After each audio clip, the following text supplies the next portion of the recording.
Hello again, I am Blunty. I have awoken this morning to more leaked pics from unofficial sources on the Nintendo Switch. This time, we get to see its brains!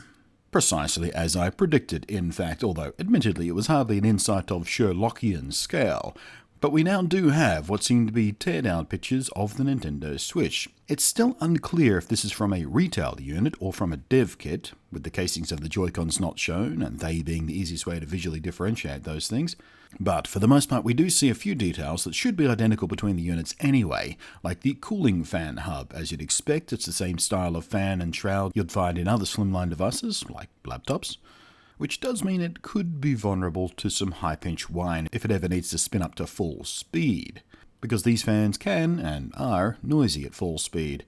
With any luck, Nintendo have been smart enough to do what people like MSI do with their laptops and engineer things so the fans hardly ever need to spin at 100% anyway. That'll keep it quiet. The images are too low res to see things like the battery capacity markings, but we do see one vital aspect. The battery is not hardwired in. There is a small wire loom coming from the top, so at least in theory, battery replacement should be a relatively straightforward job by someone with moderate technical skill. Not user replaceable, of course, as disassembly is still required, but at least if your battery goes tits up, it doesn't necessarily mean the whole unit is done for. We also get a look at the custom NVIDIA chip that forms its heart, or possibly brain, depending on which biological metaphor you like best.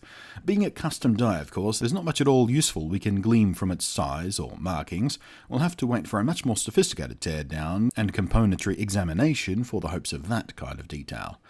Or, maybe NVIDIA or Nintendo can just be open about that and let people know. Ha ha ha ha. Never gonna happen. But we can get an idea of size thanks to scale, provided by an old Japanese version of Super Mario Bros. For DS sitting next to it. There's also shots of the micro SD card slot bay and the game cartridge bay, both of which, like the battery, are separate components, which again bodes well for repair, as these two components are prone to wear and tear damage, given the repeated friction and mechanical forces they're subject to involved in a life of inserting and removing cards from them. So, while we wait for a technological examination and breakdown of the hardware and architecture of the motherboard, we can at least still feel good about the fact that the most likely parts to need repair, the battery, the memory card, the game slots, are all set up for a relatively straightforward swap out. So if your Nintendo Switch does topple over due to one of these components, and again these three components are the most likely culprits for issues, the repair time turnaround should be pretty quick. And perhaps even by the time you're out of warranty, you can get it done on those local unofficial phone repair store type places.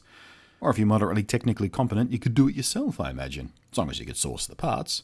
Which, as we've seen before, thanks to things like eBay, isn't usually a big issue. But yeah, a tantalizing look inside the Nintendo Switch. Expect more in the coming days, guys. Thanks for watching. I am Blunty, and I'll catch you next time.